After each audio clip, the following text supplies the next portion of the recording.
All right, to do this last problem, you're going to have to use a process that we talked about back in advanced algebra called completing the square. And basically it looked like this. In geometry, we looked at a square.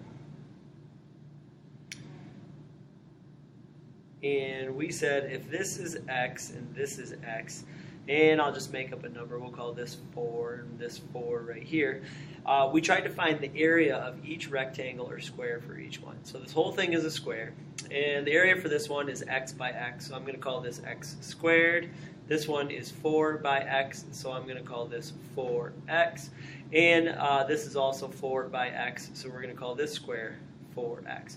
Well, and then the question we ask is what number would complete the square? Well, it's pretty easy to see that it's a 4 by 4 square, so the number is going to be 16. When I look at it in geometry, it's actually pretty easy. When it's difficult is when we look at it as a polynomial. I have x squared right here. 4x and 4x makes 8x, like that. And then I would ask the question, what number would complete the square? Well, looking at the polynomial, it's not so easy to see. Really, what we need to think about is we need to think about FOIL and how that's done backwards. So let's take a look at some FOILers, and we'll get back to this problem in a second. If I have x plus 3, what I'm going to say is that if I square it, I'm going to call this type of polynomial a perfect square. Take a second, pause the video, see if you can FOIL this right in your head. When you write it down, what I get is I get x squared plus 6x plus 9. So this right here is a perfect square. When I FOIL it out, this is also called a perfect square. Let's try another one. We'll go x plus 5. This, because it's got a square out here, I'm going to call it a perfect square. See if you can FOIL that in your head. I get x squared plus 10x plus 25, like that. So these polynomials right here, we're going to call these two guys, we're going to call them perfect squares because it looks like a polynomial like this, squared. Well, see if you can find a pattern between these two polynomials. How can we look at this polynomial form and say, you know what, that's a perfect square. What's the relationship between this middle number and the end number? See if you can figure that out. If you take a closer look at them, what you're going to see is that if we call this letter A in front and B here and C here, the relationship that we're always going to find is that if we take half of this number and square it, we'll get the last one. So half of B is 3, square it for 9.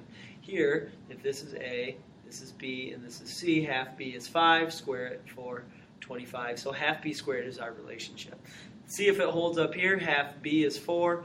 4 squared is 16, so that's what we have right there. That's how you complete the square. Well, we need that skill for what we're talking about because we need to be able to take polynomials like this and actually work backwards. So if I'm going to complete the square and actually scrunch it back into its parentheses, I'm going to take this one and say half b is 4, or the square root of this is 4, so I could rewrite this as x plus 4 squared. FOIL that in your head and you do get that right there. Okay, I'll take x squared plus, so let's just go 20x. Think for a second, see if you can figure out which number will complete the square. Hopefully you got 100. Now think for yourself once again, how could I scrunch that back down into parentheses? Hopefully you got x plus 10 squared. Half the middle number is 10, square root is 10, so we have x plus 10 right there. Well, in our notes, we actually need to do that twice. In order to figure this out right here, let's see, I'll zoom in a little bit for you. Maybe, yeah, there we go. We actually need to complete the square twice, once with x. So if I take my x's and add them up, I get x squared plus 6x. Take my y's and add them up, and I have y squared minus 8y, like that. And then I have minus 11. So I spaced them out on purpose. I just reorganized everything. Well, take a second and figure out what would you have to do in order to complete the square on that first one. Well, half b is 3, so we would have to add 9 here. Well, I have an equation. I can't just add 9 to one side. I also have to add 9 to the other side. Same thing, let's go here. If I'm going to complete the square, half of this is -4. -4 squared is 16, so I'm going to add 16. Once again, I can't just do that. I can't just add 16. I have to also add 16 to the other side. All right, if I take these two and scrunch them down in, here's what I get, is I get x plus 3 squared. Here I get plus, scrunch this down for y minus 4 squared minus 11 equals, add these up for 25.